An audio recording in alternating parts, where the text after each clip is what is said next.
Hello everyone, I am Anuj. I am preparing for banking exam. Let's do it together. तो आज हम लोग यहाँ पे आईपीएस पीओ मेंस के बारे में कुछ बातें करने वाले हैं। और उस ये जो एग्जाम है आईबीपीएस पीओ मेंस, और साथ ही साथ एसबीआई का भी एग्जाम है, क्योंकि आपको पता चल गया है कि एसबीआई का एडमिट कार्ड आ चुका है प्री का, क्लर्क प्री का। और उनकी एग्जाम की डेट है 12, 19, 20, 25 नवंबर को एग्जाम होने वाले हैं, कंडक्ट कराए जाएंगे। और जो आईबीपीएस पीओ मेंस है वो भी, उसका भी रिजल्ट अनाउंस हो चुका है, आपको पता है 26 तारीख को उसका एग्जाम है मेंस का। तो मेंस का एग्जाम तो एक ही दिन होता है, आप सबको पता ही होगा ये। ठीक है, तो जो लोग पहली बार आईबीपीएस पीओ मेंस देख रहे हैं उनके लिए ये वीडियो काफी इंपॉर्टेंट रहेगा, क्योंकि मैं इसमें हर एक चीज बताऊंगा कि कैसा एग्जाम आता है और क्या मतलब क्या क्राइटेरियाज होते हैं, कितने कितने क्वेश्चन आते हैं, कितने मार्क्स के होते हैं, है ना, क्या क्या प्रिपेयर करना पड़ेगा, कहाँ कहाँ से प्रिपेयर करना पड़ेगा। बाकी सारे जो लिंक होंगे वो आपको डिस्क्रिप्शन बॉक्स में मिल जाएंगे, जिन जिनकी मैं बातें करूंगा अभी यहाँ पे। तो बता दूं कि एसबीआई क्लर्क का जो एग्जाम है मेरा वो 20 तारीख को है, और आईबीपीएस पीओ मेंस का एग्जाम 26 तारीख को है। तो मान के चलो 6 दिन बचते हैं, जो भी मतलब मेरा आइडल 6 दिन होंगे जिसपे मैं कोर फोकस मेरा होगा आईपीएस पीओ मेंस के लिए। ठीक है, लेकिन अभी बाकी दिन के लिए, अभी आज 3 तारीख है, बाकी दिन के लिए मैं एसबीआई भी साथ में ही लेके चलूंगा। ठीक है, तो कैसे करनी है प्रिपरेशन उसके उसके बारे में बता देंगे, और मैं उनके बारे में बताऊंगा जो लोग काफी पूछ रहे थे कि उनका 25 को एसबीआई है और 26 को आईबीपीएस पीओ मेंस है। ठीक है, तो उनके बारे में बता दूंगा। इनके साथ तो खेल हो गया है एकदम अच्छे से कि एक ही दिन का गैप मिलेगा, उनको तो साथ में लेके चलना पड़ेगा। ठीक है, कोई बड़ी बात वैसे है नहीं। आपने प्री लेवल की तैयारी तो बहुत दिनों से करते हुए आ रहे हो, तो आपके लिए ये चीज मुश्किल नहीं होगी। मुश्किल होगा आईपीएस पीओ मेंस को साथ में लेके चलना। ठीक है, तो यहाँ पे हम लोग चीजें समझते हैं। सबसे पहले होता क्या है, एग्जाम को समझ लो कि आता क्या है। ठीक है, ये बहुत जरूरी होता है। काफी बच्चों को ये नहीं पता होता है कितने मार्क्स के क्वेश्चन आते हैं या फिर कितने क्वेश्चन आते हैं। जो फर्स्ट टाइमर होते हैं ऑब्वियसली उनको नहीं पता चलेगा, ये एक्सपीरियंस होगा उनके लिए। लेकिन चीजें पहले से पता हो तो बहुत सारी चीजें आसान हो जाती हैं और आप अच्छा स्कोर भी कर सकते हो। ठीक है, तो रीजनिंग का बता देता हूँ। रीजनिंग एंड कंप्यूटर एप्टीट्यूड आता है रीजनिंग के साथ, कुछ कंप्यूटर के क्वेश्चन होंगे। ये 45 क्वेश्चन आएंगे इसमें, जो 60 मार्क्स का होगा। इसमें 1 मार्क्स के भी क्वेश्चन होंगे और 2 मार्क्स के क्वेश्चन होंगे। ठीक है, कुछ भी डिसाइड नहीं होता उसमें, आपको दिखेगा नहीं। मॉक टेस्ट में आपको बाकायदा दिखता रहेगा कि एक मार्क्स का है, 2 मार्क्स का है, लेकिन रियल एग्जाम में नहीं दिखता है। ठीक है, जहां तक मुझे पता है। ठीक है, जहां तक मुझे पता है उसमें 1 मार्क्स का नहीं दिखता, 1 या 2 मार्क्स का नहीं दिखता है। इसके लिए आपको 1 घंटा प्रॉपर मिलेगा, और ये सबसे पहला एग्जाम होगा। मतलब आप जैसे ही रियल एग्जाम में जाओगे तो सबसे पहले आपको रीजनिंग एंड कंप्यूटर एप्टीट्यूड मिलेगा। ये उसी तरीके से मैंने लिख रखा है। ठीक है, तो सबसे पहले रीजनिंग एंड कंप्यूटर एप्टीट्यूड मिलेगा आपको। 45 क्वेश्चन होंगे उसमें, और 60 मार्क्स का होगा। सबसे ज्यादा वेटेज यही कंटेन करता है ना, मार्क्स का और क्वेश्चंस का भी। ठीक है, उसके बाद आता है जनरल अवेयरनेस। ये आएंगे 40 क्वेश्चन आएंगे 40 मार्क्स के। 35 मिनट्स मिलेंगे इसके लिए आपको। ठीक है, 1 मार्क्स का 1 क्वेश्चन, कुछ भी नहीं है इसमें। फिर आता है इंग्लिश लैंग्वेज, ये आएगा 35 मार्क्स का आएगा। ठीक है, 35 मार्क्स आएगा। इसे 35 क्वेश्चन आएंगे, 40 मार्क्स के आएगा। ठीक है, तो वापस इसमें 1 या 2 मार्क्स के कुछ क्वेश्चन होंगे, और इस वीडियो के लास्ट में मैं कुछ थोड़े से सैंपल के तौर पे आपको क्वेश्चन डाल दूंगा कि आप लेवल देख सकते हो कि आईबीपीएस पीओ का लेवल क्या होता है। ठीक है, इसमें भी आपको 40 मिनट्स मिलेंगे, इंडिविजुअल मिनट्स मिलेंगे इसमें अलग अलग। ठीक है, फिर आता है डेटा एनालिसिस एंड इंटरप्रिटेशन, जिसको आप कहेंगे डीआई। तो मान के चलो ये डीआई का पेपर होता है। एसबीआई से तो नीचे होता है, एसबीआई पीओ का जो पेपर होता है मेंस का, उससे थोड़ा सा लेवल नीचे होता है। उसमें जैसे एसबीआई में प्योर डीआई आएंगी, प्योर डीआई से अलावा कुछ आता ही नहीं है ना। 1-2 क्वेश्चन देखने को मिल जाएंगे इसमें। आपको क्या बनेगा, अर्थमेटिक कुछ क्वेश्चन देखने को मिल सकते हैं। ठीक है, और मैं मतलब सैंपल के तौर पे आपको यहाँ पे स्क्रीनशॉट लगा दूंगा, आप लोग देख लेना कि कैसे क्वेश्चन मिलते हैं, एकदम लास्ट में लगाऊंगा।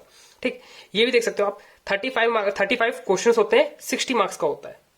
समझ रहे हो, बहुत ज्यादा वेटेज ये कंटेन कर रहा है। मतलब 60 मार्क्स का यहाँ पे कंटेन कर रहा है, और 1 या 2 मार्क्स इसमें भी आएंगे। ठीक है, जैसे कि आपको पता है आरआरबी पीओ में क्या होता है, 1.25 मार्क्स ऐसे करके मतलब एक क्वेश्चन ऐसा होता है और सारे क्वेश्चन होते हैं। लेकिन इसमें क्या होता है, कुछ क्वेश्चन 1 मार्क्स के होंगे, कुछ क्वेश्चन 2 मार्क्स के होंगे। आपको पता चल जाएगा कि वो कौन से क्वेश्चन हैं। ऑब्वियसली जो कठिन होंगे दिखने में वही होंगे, है ना।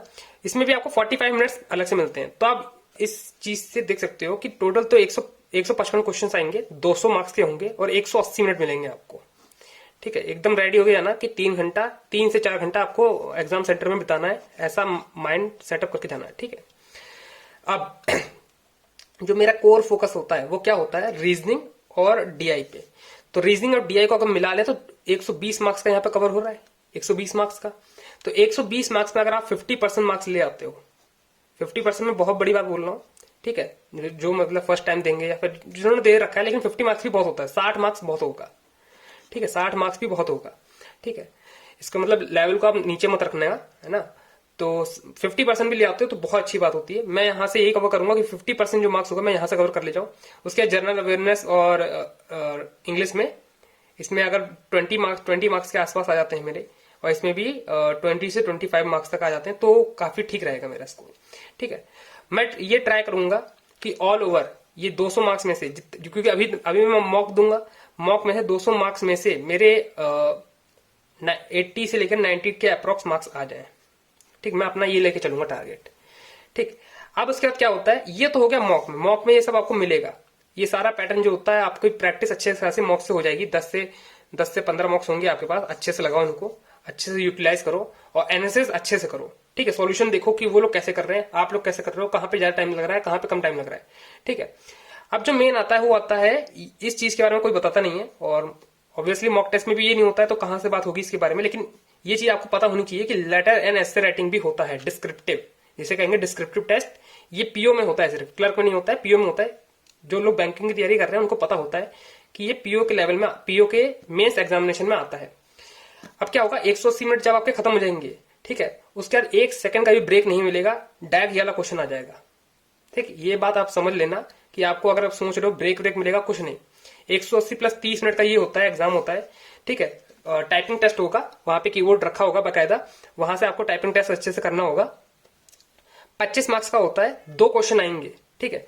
लेटर एंड एस्से राइटिंग है, ये नहीं कि सिर्फ एक ही करना होगा, इसमें दो क्वेश्चन आएंगे। एक क्वेश्चन आएगा ऐसे करके, उसमें 2-3 ऑप्शन दे रखे होंगे कि आपको कौन सा अटेम्प्ट करना है, उसे अटेम्प्ट करो। एक ऐसे सामने स्क्वायर रेक्टेंगल बॉक्स होगा, उसमें आपको टाइप करना होगा, ठीक है। और ये ऐसा मत समझना कि आप MS वर्ड में टाइप कर रहे हो, ऊपर नीचे जा सकते हो, कुछ नहीं। एक बार टाइप कर दिया तो टाइप कर दिया, फिर उसे आपको बैक स्पेस दबा के कट करना पड़ेगा, या फिर देख लेना कैसे कैसे होता है। वहां पे एकदम अलग सिस्टम होता है, MS वर्ड नहीं होता है जो आप सोच रहे हो कि माउस से ऊपर नीचे चले जाएंगे, कर्सर तो वहां काम ही नहीं आएगा, ठीक है। ये हो जाएगा लेटर। फिर आएगा दूसरी विंडो खुल जाएगी, उसमें होगा एस्से राइटिंग। उसकी भी 2-3 ऑप्शन दे जाएंगे, टॉपिक दे दी जाएंगे, और फिर आपको उस पर पूरा एस्से लिखना पड़ेगा। इसकी कुछ वर्ड लिमिट होती है, 120 होती है कि 100, इसमें 150 होती है। अब वर्ड लिमिट मुझे यहाँ पे पता नहीं है, ठीक है, अभी तक मतलब ध्यान में नहीं आ रही, पता तो है लेकिन ध्यान में नहीं आ रही है, ठीक है। तो 2 क्वेश्चन आएंगे, और मैंने बता दिया 25 मार्क्स का कंबाइंड टेस्ट होगा, ये 30 मिनट के अंदर करना होगा। तो ये सब मिला के बनता है 225 में से आपको जो मार्क्स मिलेंगे कट ऑफ के लिए, वो यहाँ पे दिए जाएंगे, ठीक है। अब डिस्क्रिप्टिव टेस्ट कहां से आप कर सकते हो, कुछ नहीं करना, गूगल पे जाना है, डालना है डिस्क्रिप्टिव टेस्ट अफेयर्स क्लाउड, ठीक है, और IBPS PO डाल देना बस। इतने सारे टॉपिक आ जाएंगे आपके सामने, इतने सारे लेटर आ जाएंगे, इतने सारे एस्से आ जाएंगे, उनको टॉपिक को उठाओ और लिखो, ठीक है, टाइप करो। ये सब आप चाहो तो लास्ट के जो 15 दिन बचेंगे ना, मतलब 15 नवंबर के बाद भी कर सकते हो, कोई बिग इशू नहीं है। और ये फ्री के नंबर होते हैं, एकदम फ्री के नंबर, ठीक है, ये फ्री के नंबर होते हैं, तो इसको बहुत अच्छे से कर देना, ठीक। लेकिन एक बात बता दूं, ये डिस्क्रिप्टिव टेस्ट आपका तभी मतलब चेक होगा जब आपकी इसकी सेक्शनल कट ऑफ क्लियर हो जाएंगी। रीजनिंग, जनरल अवेयरनेस, इंग्लिश और डेटा इंटरप्रिटेशन की जब सेक्शनल कट ऑफ क्लियर हो जाएगी तभी जाके ये टेस्ट चेक होगा, वरना चेक नहीं होगा, ठीक है। उसके बारे में मत सोचिए, आप कंबाइंड का सोचिए कि कंबाइंड मुझे सारा पेपर कैसे निकालना है, कैसे मुझे 100+ मार्क्स तक लाने का ट्राई करना है, ठीक है। टारगेट अपना ऐसे रखोगे तो और अच्छे मार्क्स आ पाएंगे आपके, क्योंकि आपको पता है मेंस है, मेंस में +10 +20 मार्क्स ऊपर ही चाहिए होता है, ताकि आपका इंटरव्यू क्लियर हो जाए आसानी से, उसमें कोई रुकावट ना आए, है ना। तो कुछ ऐसा करके प्लान लेके चल रहे हैं हम लोग। और बाकी जो हो रहा है कि रीजनिंग में कैसे क्वेश्चंस आते हैं और डेटा इंटरप्रिटेशन में कैसे क्वेश्चंस आते हैं, उसका मैं एक बार सैंपल यहाँ पे दे दूंगा। बाकी मैंने मेंस लेवल का जितनी भी रीजनिंग के क्वेश्चंस थे, है ना, वो मैंने चैनल पर डाल रखे हैं, आप लोग चाहो तो चेक कर सकते हो, डिस्क्रिप्शन बॉक्स में आपको लिंक मिल जाएगा। अब इसमें बता दूं कि पजल्स आती हैं, ठीक है। अब यहाँ पे थोड़ा सा लिख लेते हैं। रीजनिंग में क्या होता है कि पजल्स आएंगी, वो आएंगी 2 या 3, ठीक, जो प्रॉपर पजल होती हैं, है ना, जो आपने प्री में तैयारी कर रहे होगे वैसी करके प्रॉपर पजल आती हैं, 2 या 3 आएंगी, ठीक। उससे ज्यादा तो मैंने देखा नहीं है, वैसे तो इतना एक्सपीरियंस भी नहीं है पीओ का मेंस देने का, लेकिन जितने मैंने मॉक्स दिए हैं उसमें भी बता रहा हूँ, ठीक है। इसमें क्या होगा, न्यू क्या होता है कि एक क्वेश्चन आएगा ऐसा कि कुछ शेप दे दी जाएगी कि ऐसा करके पेंटागन शेप है, ठीक है। और इसमें रूम डिवाइडेड है ऐसे करके, कुछ रूम ऐसे करके डिवाइडेड है, ठीक है। अब इसमें कुछ लोग रह रहे हैं, ठीक, उनके बारे में डिटेल दी जाएगी, उसको आपको लिखना पड़ेगा। या फिर एक फुटबॉल फील्ड है, उसमें ऑडियंस ऐसे करके बैठी है, ठीक है, ठीक, इनके बारे में जानकारी दे दी जाएगी, सब लोग इधर देख रहे हैं। तो ऐसे करके क्वेश्चंस इसमें आ सकते हैं आईबीपीएस पीओ में, ठीक। मेंस लेवल में ऐसे क्वेश्चंस आते हैं जिसमें आपको पजल खुद बनानी पड़ती है, ठीक है। आपको कह देगा कि 5x5 का मैट्रिक्स बनाओ, ठीक है, उसमें कुछ डेटा दे रखा होगा, उसको लिखो। मतलब आपको पजल भी खुद डिजाइन करनी पड़ेगी, खुद ही आपको ऐसे करके सॉल्व करना पड़ेगा, फिर खुद ही उसके आंसर भी आपको मार्क करना पड़ेगा। तो ऐसे करके लॉजिकल रीजनिंग आप कह सकते हो उसको, अच्छी तरह जो होती है वो ऐसे क्वेश्चंस आएंगे इसमें, ठीक है। तो इन सब चीजों के लिए आप रेडी रहना। ऐसे क्वेश्चन कहीं दिखते हैं तो आपको करना पड़ेगा। न्यू पैटर्न हमेशा ये होता है, न्यू पैटर्न ही आएगा, इसमें कोई भी पैटर्न रिपीट नहीं होता है, मोस्टली रिपीट नहीं होता है, जैसे मैं ये बता रहा हूं। अब ऐसा है नहीं कि ये हर मॉक में मिलेगा आपको, जैसे ये बता दिया हर मॉक में मिलेगा, ऐसा कुछ डिसाइडेड नहीं है, पर ऐसा ही करके कुछ आता है। मैं सैंपल आपको यहाँ पे पेस्ट कर दूंगा ताकि आपको कुछ आइडिया हो जाए कि हम जो एग्जाम देने जा रहे हैं उसके बारे में आपको नॉलेज है कि नहीं है। मेरे हिसाब से ये होता है कि जब आप कोई एग्जाम देने जाओ तो उसके बारे में, एग्जाम को सॉल्व करने के लिए नहीं, लेकिन उसमें आता क्या है उसकी आपको प्रॉपर नॉलेज होनी चाहिए, ठीक है। तो जितना मुझे पता है आईबीपीएस पीओ मेंस के बारे में, मैंने उतनी सारी चीजें यहाँ पे बता दी है, ठीक है। अब आपकी प्रैक्टिस पे है हर चीज कि आप कैसे प्रैक्टिस करते रहते हो। और एसबीआई क्लर्क का आप इतना लोड मत लेना, ठीक है। जब आप आईबीपीएस पीओ मेंस कर रहे हो तो रीजनिंग तो कर ही रहे हो। मैं बस ये कहूंगा कि एक मॉक टेस्ट अगर डेली दोगे आप एसबीआई क्लर्क का, तो वो आपका कहीं एसबीआई क्लर्क कहीं नहीं जाएगा, वो आराम से क्लियर हो जाएगा, ठीक है। इजी ही आता है, तो क्योंकि बस इसमें क्या है, स्पीड की जरूरत है। और मेंस में क्या होता है, मेंस में ज्यादा स्पीड नहीं चाहिए होती है, एक्यूरेसी चाहिए होती है। तो दो चीजों पे ध्यान देना कि डिसाइड कर लो, या तो शाम को या सुबह मेंस लगाओ, या फिर सुबह, मतलब ऑल्टरनेट लगाना है। अगर शाम को आप इवनिंग में मेंस लगा रहे हो तो सुबह क्लर्क का प्री लगा लो, ठीक है। अगर सुबह मेंस लगा रहे हो तो शाम को क्लर्क का प्री लगा लो। बस ये दो चीज ध्यान देना है। एक मॉक टेस्ट डेली देना है, ठीक। एक से ज्यादा कर रहे हो तो बहुत अच्छी बात है, आपकी मेहनत के ऊपर है, ठीक है। लेकिन ये एटलीस्ट इतना तो आपको करना पड़ेगा, ठीक है। बाकी ऑल द बेस्ट, जिसका निकल गया है अच्छे से तैयारी करो। बहुत बहुत अच्छी सी वैकेंसी आई है, और इस बार शायद कट ऑफ भी बहुत लो गई है मेरे हिसाब से, क्योंकि मैंने देखा है 56-55 वालों की भी एग्जाम निकले हैं। तो ये बहुत अच्छा मौका है, सबको मेंस देने का एक बार मौका मिल रहा है, तो उसको वेस्ट नहीं आने देना है, ठीक है। हम लोग सब अपना अपना बेस्ट ट्राई करेंगे, और टारगेट में यही बोलूंगा कि 90 से 100 तक लेके चलना है, ठीक है, ताकि अच्छे से एक कट ऑफ बन सके आपकी, और अच्छे से मार्क्स आ पाए, ताकि आप इंटरव्यू क्लियर कर जाओ, ठीक है।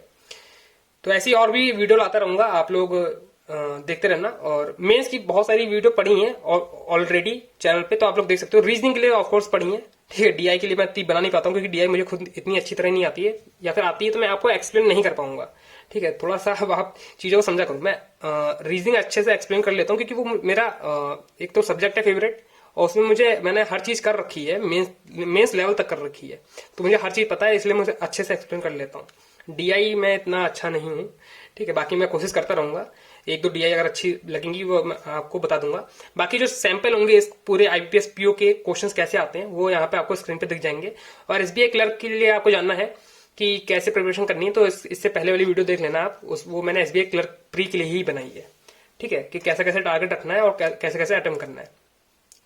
बाकी जो इसके सोर्सेज होंगे मैं डिस्क्रिप्शन बॉक्स में दे दूंगा। जैसे कि इसका सोर्स मैंने बताया कि आप डिस्क्रिप्टिव टेस्ट गूगल पे डालो, और जो वहां पे आता है, अच्छा करना भी कहाँ है, आप लैपटॉप या कुछ भी होगा आपके पास, टैबलेट जो भी है, कीबोर्ड लो, और 15 दिन जो बचेंगे तो 15 लेटर 15 ऐसे आपको करना है। उसमें 20 टॉपिक होते हैं, 20 क्वेश्चन होंगे ज्यादा, और बहुत होंगे। आप एसबीआई पीओ का लगा लेना, एसबीआई पीओ जो लास्ट टाइम होगा उसका लगा लेना, डजंट मैटर, बस प्रैक्टिस करना है आपको, ठीक है। तो आज के लिए इतना ही, मिलते हैं आपको नेक्स्ट वीडियो में। Till then bye bye, and that's all for today. I will meet you guys in next video. Till then work hard and stay motivated. Thank you guys for watching. तो ये कुछ questions हैं IBPS PO mains के level के, आप लोग देख सकते हो इनका लेवल कैसा है, क्वेश्चंस होते कैसे हैं, अपीयरेंस में कैसे होते हैं, और कितना कितना टाइम लगता है देने में। इंग्लिश के देख सकते हो, मैथ के देख सकते हो। तो मैं सारे ऑप्शन यहाँ पे आपके सामने दिखा दिया है, ठीक है। तो आज के लिए इतना ही, मिलते हैं आपको नेक्स्ट वीडियो में। And that's all for today. I'll meet you guys in next video. Till then, work hard and stay motivated. And do mock test. Thank you guys for watching.